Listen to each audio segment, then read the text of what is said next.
those people who follow my channel will know how much I enjoy some of the more challenging interjections by commentators or commenters, and there are one or two who are just wonderful, and I so much treasure them, although I disagree with almost everything they say. But I just love the energy and the effort that people put into drafting a comment. People who tell me that I need a haircut, you're barking up a sort of collapsed tree. Really, it's unnecessary, and please stop it. It's so tiresome. The person who cuts my hair is on holiday, and I'm fully aware of this. And I go to this wonderful lady simply because I think I think one should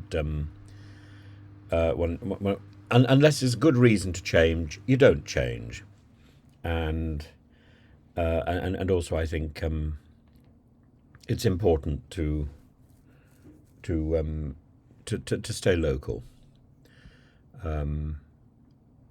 But Mandy Austin says, I don't know why you keep calling British law Suella Braverman's law. Stick to the law. It doesn't need your interpretation. Well, as ever, Mandy hits a point which is quite correct. I've been saying for a long time that the three laws which came out under Suella Braverman's influence, I've called them the Suella Braverman laws. That's Nationality and Borders Act in 2022, the Illegal Migration Act in 2023, and the Rwanda Bill in 2024. Of course, the Rwanda Bill in 2024, Suella Braverman had already gone.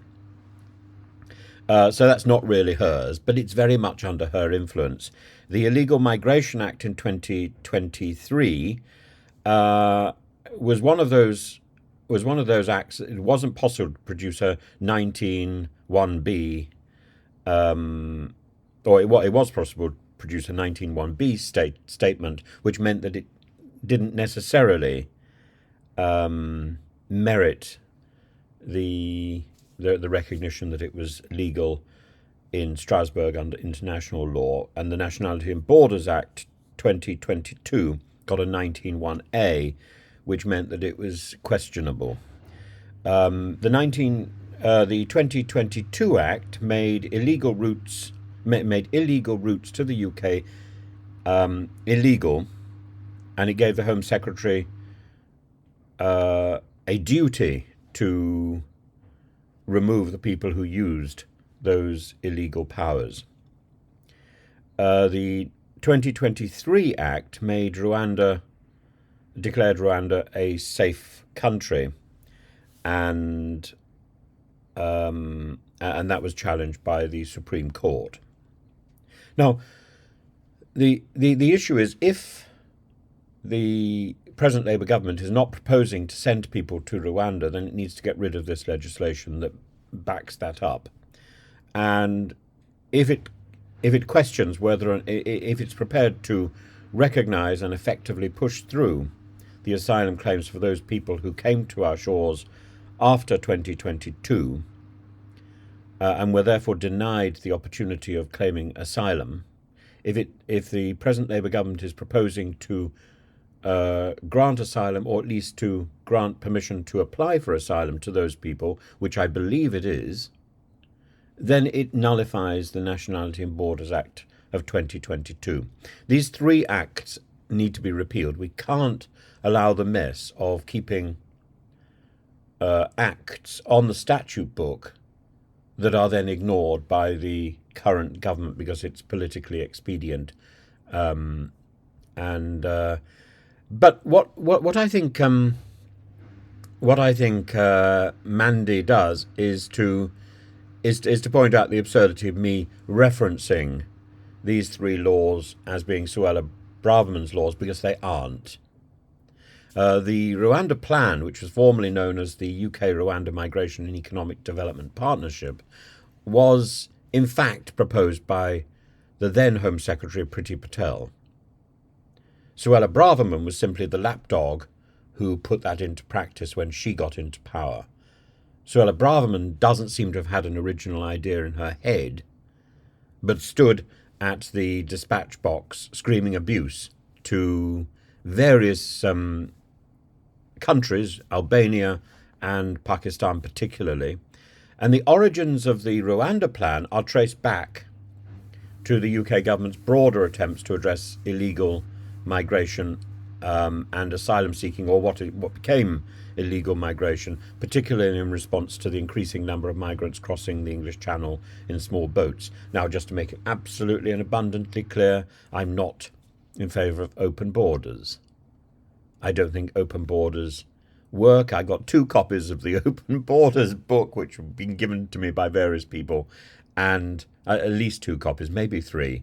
I've read that book. I think it's poppycock. I don't believe that an absence of borders, the sort of capitalism or the movement of people regulates itself. It doesn't. We have rules and we have laws precisely because that self-regulation doesn't work. It doesn't work in law. It doesn't work in criminal law. It doesn't work in the issue of nationality. The plan, the Rwanda plan, was first announced on April the 14th, 2022, as part of the then government's plans to deter immigration. Now, I also happen to believe that deterring people, deterrence, doesn't work. It might work in international relations on a broader scheme in terms of sort of the nuclear arms race, but the deterrence of Rwanda is not sufficiently big to deter people who have already risked their lives in leaving their own country. The plan to quit your home because of problems at home is so enormous. I don't think there's a suitable deterrent to stop people coming to another country. So you have to do something else. Deterrence doesn't work. The concept to transfer people then who arrive in the UK by illegal routes to Rwanda, where their asylum claim would be processed and they would be trapped forever. So if those claims were successful, they'd be granted asylum in Rwanda, not in the UK. This plan was intended to break the business model of the people smugglers who facilitated dangerous crossings and to reduce the burden on the UK tax system. So the problem there is you've got to unpick all the various strands of this issue. Yes, deterring the people smugglers is a really good idea. Now, I think there are deterrents that we could establish there, but punishing the victims of people smuggling is not a deterrent. And this is why the Rwanda plan was completely confused from the very beginning, confused and presented by twits and championed by twits who didn't see the complexities and the stupidity of the various strands of this proposal. This law was then pushed out because it was underpinned by mad ideology rather than sound common sense. The UK and Rwanda signed a memorandum of understanding that outlined the partnership. The UK agreed to pay Rwanda initial £120 million. The plan targeted single adult men who arrived in the UK illegally, particularly those who arrived by small boats or on the back of lorries. Upon arrival in Rwanda, migrants would have had their asylum claims processed under Rwandan laws, not British laws, and those granted asylum would stay in Rwanda while those denied would have the option to apply for residency there or to be repatriated to their home country or to a fourth country. All very vague, and in return we would accept refugees from Rwanda. Rwanda was committed to providing housing, access to education and support for integration into their society for those who would be granted asylum. And, of course, it became one of the most controversial pieces of Boris Johnson's government and then of Rishi Sunak's government. And critics, and of course Liz Truss's 49 days, and critics raise concerns about the ethical and the legal implications, as well as the political efforts dogging its implementation, including the human rights record of Rwanda, which saw 13 refugees shot for questioning their food rationing. And there was no proper publication of a report into that shooting. Not 12 people, 13. And does this law compromise the 1951 Refugee Convention? Absolutely. And there's no point in trying to say domestic law trumps international law. As long as we are signed up to that international convention, it doesn't. We might be able to ignore it, but we are cheapening that convention, and that is not our international responsibility. So we might be able to wriggle out of commitments, but only by giving a sound signal that we ignore our international responsibility. If we ignore it in this agreement, we can ignore it in that agreement. Therefore, we are not a reliable country with which to do business. Our word is not our bond. And that is a worrying precedent to set. The legal challenges which began almost immediately that the Rwanda plan was put into force, the delays in the implementation of the plan, the significant legal hurdles, including the ruling by the Court of Appeal, which considered the plan unlawful and considered Rwanda unsafe. All of this has snowballed. The only appropriate thing to do with this legislation is to repeal it. If we ignore it, we are effectively tacitly accepting that this is what our law should be, and at any point in the future it can be revived. With all the problems that go with it, we need to repeal these laws. And this is not to say that we shouldn't control immigration and that we shouldn't try to make Brexit work. We should try to do both of those things. We are committed to both of those things. And it's simply that, having identified the problems, this solution is a poor solution. And the fact that Suella Braverman was incapable of providing an improvement on this plan is a demonstration of her inability generally. The fact that Priti Patel produced a plan that wasn't efficacious is a demonstration of her inability. The fact that Kemi Badenoch supports this plan is a demonstration of her failure.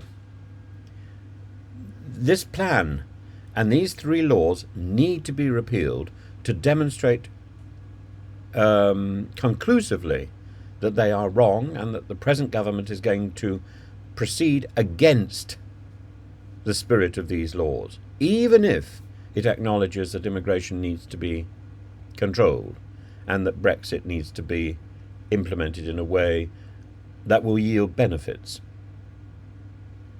It cannot be impossible to ultimately produce a Brexit benefit, can it? Even if you didn't want Brexit in the first place, it cannot be impossible to make it work. And as for the Rwanda plan, I'm entirely convinced that even Rwanda could work, but not in this form. Rwanda might work as a third country to which we could send immigrants who have failed the test to be coherent and genuine asylum seekers of genuine refugees who have failed that test and need to be deported to their home country. Some home countries we can't deport people to, like, for example, we can't deport people to Afghanistan or to Iran. So they would need to have the option of going to a third country. Now, I see no reason why we can't support Rwanda to become a safe country, and therefore to become a base for sending failed migrants. That may act as some sort of deterrent, but it also acts as a home for these people. To offshore our responsibility, we have to ask questions about what would happen if Rwanda failed to meet the high standards that we are held to as a country that has taken in refugees, as processed refugees. Because those refugees, should they be processed under the Illegal Migration Act, the Nationality and Borders Act and the Rwanda Act, would still remain in some form our responsibility should Rwanda fail. And at that point, how would we repatriate these people? Because they don't belong to us in the first place. Where would they go? It would be our responsibility. And given our failure to look after Afghans who helped us and who reasonably expected a response from us when Kabul fell on our watch, given our failure to help Afghans, I cannot see that we have a good enough record to guarantee that we would be helping those asylum seekers who we sent to Rwanda, and particularly those who would, under Suella Braverman and Priti Patel, have been granted asylum in Rwanda as part of this offshoring process. I think the Rwanda scheme was an appalling, ill-thought-out scheme. And with the greatest of respect to Mandy, I will continue to call it the Suella Braverman laws, though I fully recognise, A, these were not her plan, and B, the third one of those laws, the Rwanda Bill, the Rwanda Act in 2024, was not put through while she was Home Secretary. But they have the patina of Suella Braverman smeared across it.